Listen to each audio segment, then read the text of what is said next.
Selamat datang di Rorek TV. Di video kali ini aku akan merekomendasikan 10 film Korea terbaik sepanjang masa yang wajib kalian tonton.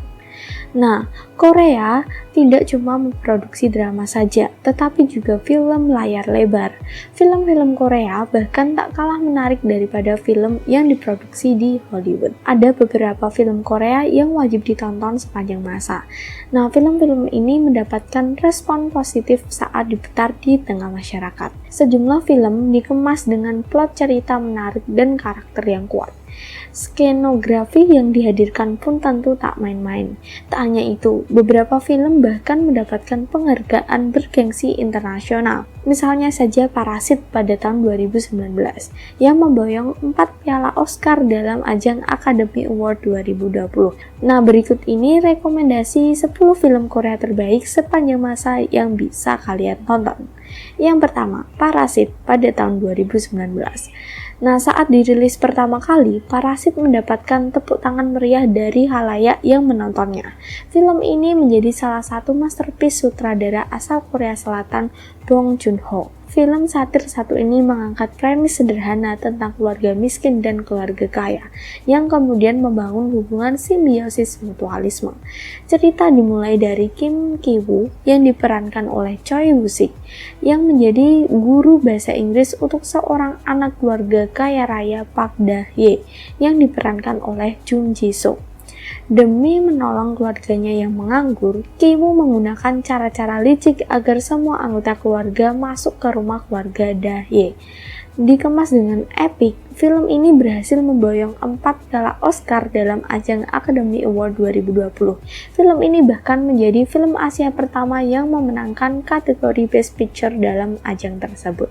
Film yang kedua, Kim Ji-young, Born 1982 pada tahun 2019, mengangkat isu perempuan yang masih tabu di Korea Selatan. Kim Ji-young, Born 1982, menghadirkan kontroversi saat dirilis. Kim Ji-young menjadi salah satu film Korea yang wajib ditonton sepanjang masa. Film garapan sutradara Kim Do-young ini diadaptasi dari novel yang berjudul sama, berkisah tentang seorang perempuan bernama Kim Ji-young yang terjebak dalam kehidupannya sebagai ibu rumah tangga. Ji-young besar di keluarga yang kental dengan budaya patriarki. Ji-young juga harus mengorbankan pekerjaannya demi menikah dan mengurusi seorang anak perempuan. Perlahan Ji-young mulai memperlihatkan sikap yang aneh, seolah kehilangan jati diri. Sang suami, Chung Dae-hyun, yang diperankan oleh Gong Yoo, menghubungi psikiater berkonsultasi mengenai kondisi istrinya. Film yang ketiga, On Your Wedding Day pada tahun 2018.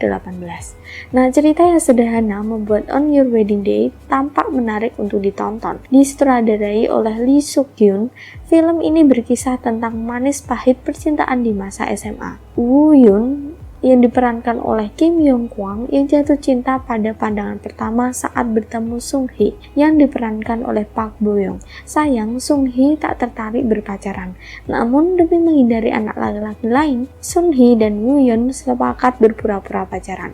Seiring berjalannya waktu, hubungan palsu itu tumbuh menjadi cinta yang sebenarnya. Setelah lulus dari sekolah, keduanya berpisah, namun di kehidupan kampus mereka kembali bersama. Film yang keempat, Be With You pada tahun 2018. Be With You merupakan remake dari salah satu film Jepang dengan judul yang sama yang dirilis pada tahun 2004.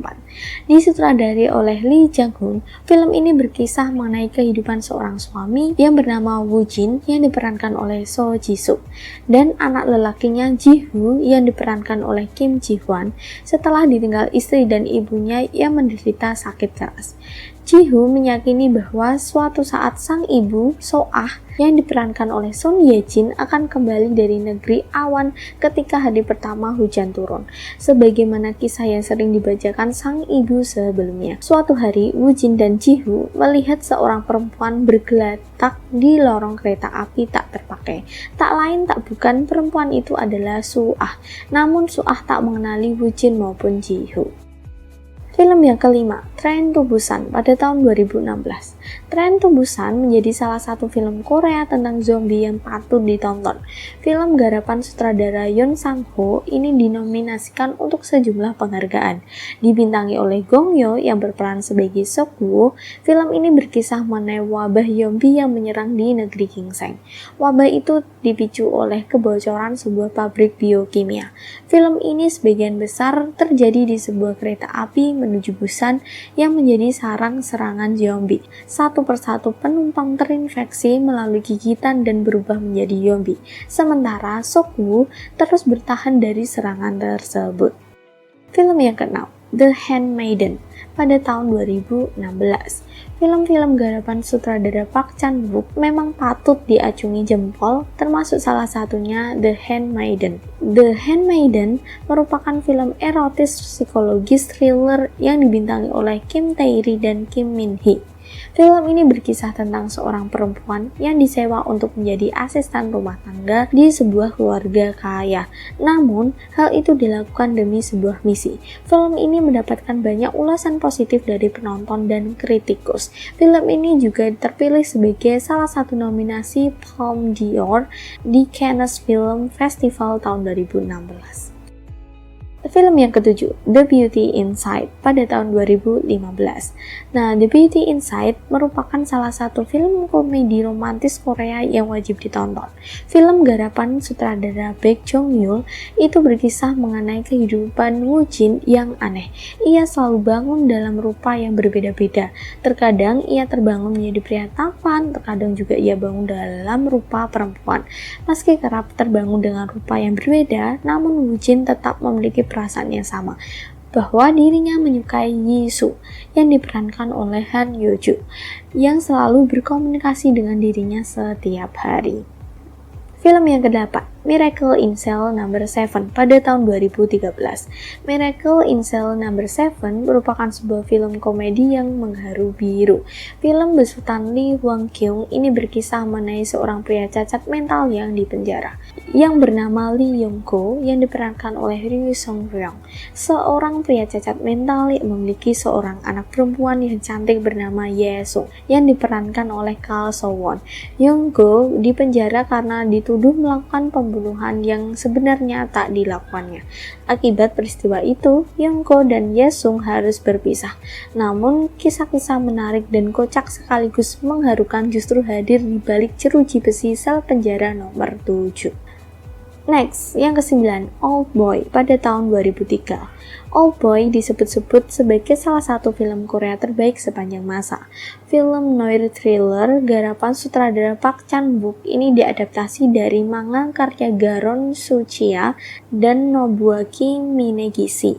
Old Boy berkisah tentang balas dendam serupa dengan film dalam trilogi Vengeance lainnya milik Chan-wook, Sympathy for Mr. Vengeance 2022 dan Lady Vengeance pada tahun 2005.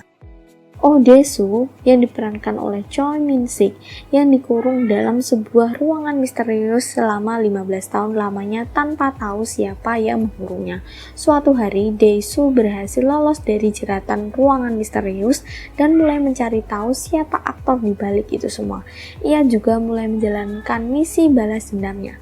Film ini berhasil memenangkan penghargaan Grand Prix di Cannes Film Festival pada tahun 2004. Tak hanya itu, film ini juga mendapatkan pujian yang tinggi dari ketua dewan juri kala itu, yang bernama Quentin Tarantino. Next, film yang ke-10, My Sassy Girl pada tahun 2001. My Sassy Girl menjadi salah satu film romantis Korea sepanjang masa. Film garapan sutradara Kwak Jae-yong ini bahkan menjadi salah satu film terlaris sepanjang sejarah di negeri Ginseng, yang bercerita tentang Kwon-woo yang diperankan oleh Cha Tae-hyun, mahasiswa playboy yang gemar berpesta, bertemu dengan seorang perempuan cantik bernama Jun Ji-hyun yang muntah ke seorang pria tua akibat terlalu mabuk. Setelah pertemuan itu, keduanya pelan-pelan menjalin hubungan. Kwon-woo pun berusaha untuk menjadi laki-laki yang lebih baik bagi perempuan itu. Nah, itu dia rekomendasi 10 film Korea terbaik sepanjang masa yang wajib kalian tonton. Oke, sekian dulu dari aku. Jangan lupa like, comment, dan subscribe. See you!